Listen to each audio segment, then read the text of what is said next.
लेकिन जो मैं अब कहना चाहता हूं आखिर में, मैं आज मेरे मकसद ये जो आपके टॉक का वो ये है कि अब अगला फेज शुरू हो रहा है।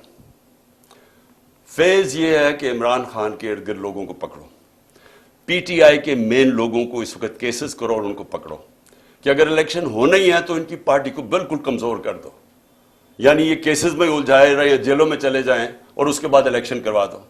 जिस तरह इन्होंने कराची के अंदर एक लोकल गवर्नमेंट का इलेक्शन करवाया था, लोगों को उठा लिया, केसेस कर दिए, धांधली की, लो टर्न आउट के ऊपर ये पीपल्स पार्टी जिसका वोट बैंक ही नहीं है कराची में, वो जीत जाती है। यही इनका प्लान बना हुआ है। अब तक अली मीन को, उसके बाद इन्होंने इफ्तिखार गुमन, वो मेरे सिक्योरिटी के चीफ थे, उसको उठा लिया। एक हमारे शाहिद हुसैन लंदन से आए हुए, वो अपना काम छोड़ के यहाँ आए कि हमारी ये सर्वेलेंस, ये जो इलेक्ट्रॉनिक है, हर जगह यहाँ चीज़ें रख देते हैं, कोई डिवाइस रख देते हैं कि जासूसी हो यहाँ, तो वो उन्होंने वो कर रहे थे, उसको उठा लिया। उसको 2-3 दिन दे के वापस आया। अजहर माशवानी को 8 दिन गायब कर दिया, अगवा कर लिया। उसके बाद उसको छोड़ा आके, और उसने फिर पूरा अपना अदालत के सामने बताया उससे क्या हुआ। कई और सोशल मीडिया के लड़कों को उठाया हुआ, अभी तक 1-2 को वापस किया, उनके ऊपर तशद्दुद किया इन्होंने। एक कोयटा से पकड़ा, उसके ऊपर तशद्दुद किया, उसने कहा जी मैं तो किसी पार्टी का हिस्सा नहीं हूं, जब वो निकला बाहर। फिर इन्होंने मेरे वो जो बनी गाला में मेरा घर देखता है, रजा, उसको पकड़ लिया। अब उसको पता नहीं क्या किया इन्होंने, वो इतना डरा हुआ है, वो इतना खौफजदा है कि वो बता ही नहीं रहा कि क्या हुआ है। वो कहता है जी मुझे मार देंगे। हम उसे पूछते हैं बताओ हुआ क्या, वो उसको कई घंटे रखा, और वो उससे जो भी किया है वो बेचारा चुप करके बैठा होगा जी मैं बता ही नहीं सकता।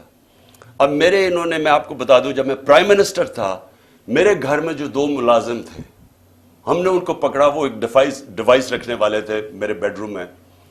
तो उनको जब पकड़ा तो आस्था जब उनसे पूछा तो पता चला उनको तनख्वाह पे लगा हुआ था। मैं प्राइम मिनिस्टर था, एजेंसीज ने उनको तनख्वाह पे लगाया हुआ था। अब जो ये मेरे खंसामे को पकड़ा यहां, अब उससे जब उसने बताया कि जी पूछ रहे थे बॉम्ब प्रूफ है शीशे मेरे कमरे के या वो बुलेट प्रूफ है, कि कितनी देर लगती है किचन से वहां पहुंचते हुए बेडरूम तक। मुझे उसको निकालना पड़ा।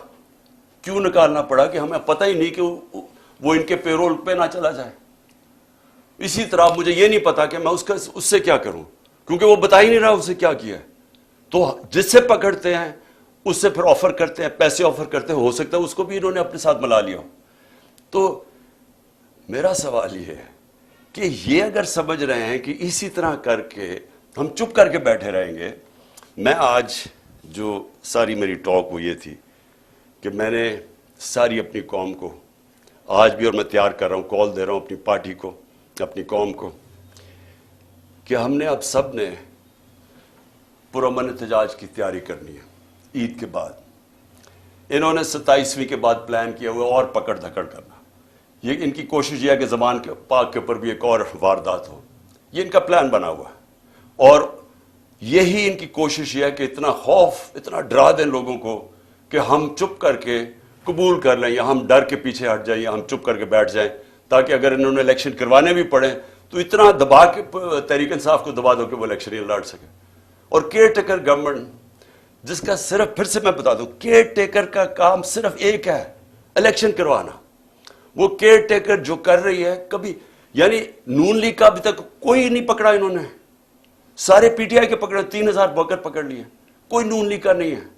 तो और उनके लिए पूरे इलेक्शन कैंपेन भी, हर तरह की मदद है उनके लिए, और हमें दबा रहे हैं। कभी ऐसी भी केयर टेकर गवर्नमेंट हुई है?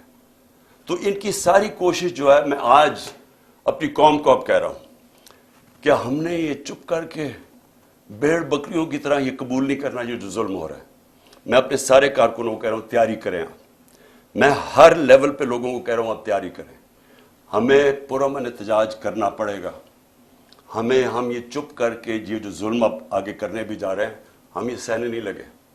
और अगर मैं इनको आखिर में एक पैगाम देना चाहता हूं कि अगर आपका ख्याल है कि इन हरबों से आप इन चोरों को हमें कबूल करवा देंगे कि आप अगर ये समझते हैं कि हम इनको एक्सेप्ट कर लेंगे, ये जो एनआरओ के चोर बैठे हुए हैं ऊपर, आपको ना तारीख का पता है, ना आपको सियासत का पता है, ना आपको पता है कि पब्लिक जब एक तरफ खड़ी हो जाए तो ये हरबे कामयाब नहीं होते। अगर ये खौफ जो फैला रहे हैं, एक साल से खौफ पैदा कर रहे हैं कि जी हम ये कर देंगे, हम वो कर देंगे, कांटा डाल दिया इमरान खान के ऊपर, आप जीत ही नहीं सकते, हर को, हमारे लोगों को डिमोरलाइज करते जो भी। अगर इससे फर्क पड़ना होता तो आज इतनी लाइनें ना लगी होती तहरीक इंसाफ का टिकट लेने के लिए। मेरे पास टाइम ही नहीं है, इतने ज्यादा लोग हैं जो पीटीआई का टिकट लेना चाहते हैं, कोई इससे फर्क नहीं पड़ रहा। कौम को पता है, जो इलेक्शन लड़ने वाला है उसे पता है कि नीचे जो वो जा रहा है हलकों के अंदर, वहां सिर्फ इसे पीटीआई की बात कर रहे हैं लोग। वो लोग अब अगर इससे लोग डर जाते तो भी हमारे पास तो कैंडिडेट ही नहीं होने चाहिए थे। हमारे पास तो एक एक हल्के ऊपर कैंडिडेट्स इतने आ गए हैं, हमें तो सबसे बड़ा मुश्किल यह पड़ा हुआ है कि हम टिकट दें किसको। तो इससे कोई कामयाब सिर्फ एक हो रहा है, मुल्क में नफरतें फैल रही हैं, इदारे और कौम के बीच में फासले बढ़ रहे हैं। मैं इसलिए अपनी कौम की खातिर आज कह रहा हूं कि इस कौम को बचाने के लिए खुदा के वास्ते अभी भी होश के नाखुन हो, इस वक्त भी टाइम है, सोच लें कि इस कौम को बचाएं जिस तरफ जा रहे हैं। ये इस तरह अगर जिस तरह हम अभी जा रहे हैं, माइशत तबाह हो गई है, वो तो ठीक हो ही नहीं सकती जब तक इलेक्शन ना हो। और जिस तरह ये नफरतें फैल रही हैं, ये तो किसी वक्त भी कुछ हो सकता है पाकिस्तान में। इसलिए मैं आज भी कह रहा हूं कि सारे जो इस मुल्क में जमहूरियत चाहते हैं, पहले तो सारे सुप्रीम कोर्ट के साथ खड़े हों, क्योंकि सुप्रीम कोर्ट एक ही चीज है जो हमें बचा रही है हमारी जमहूरियत को आज। वो उसको अगर इन्होंने जो तकसीम करने की और जो भी कोशिश कर रहे हैं, खुदा ना खास्ता अगर सुप्रीम कोर्ट हमारी बैठ जाती है तो ये जमहूरियत खत्म हो जाती है, क्योंकि और कोई इदारा नहीं है जो इस वक्त इस मुल्क की जमहूरियत को बचा सके। इसलिए सारी कौम को एक तो कहता हूं कि अपनी आइन के साथ और सुप्रीम कोर्ट के साथ खड़े हो।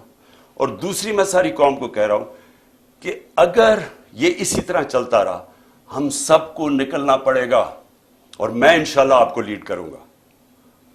पाकिस्तान पाइंदाबाद। इनको एनआरओ दिलवाया उसने, और वो एनआरओ जब मिल गया तो इनका सबसे बड़ा खौफ अब ये था कि ये पहले पैसा चोरी करो, अब पैसा चोरी को बचाओ। और खतरा ये है कि किसी तरह इमरान खान अब वापस ना आ जाए, क्योंकि ये इतनी मुश्किलों से उन्होंने एनआरओ लिया, तो उनको खतरा था कि पैसा पकड़ा जाएगा।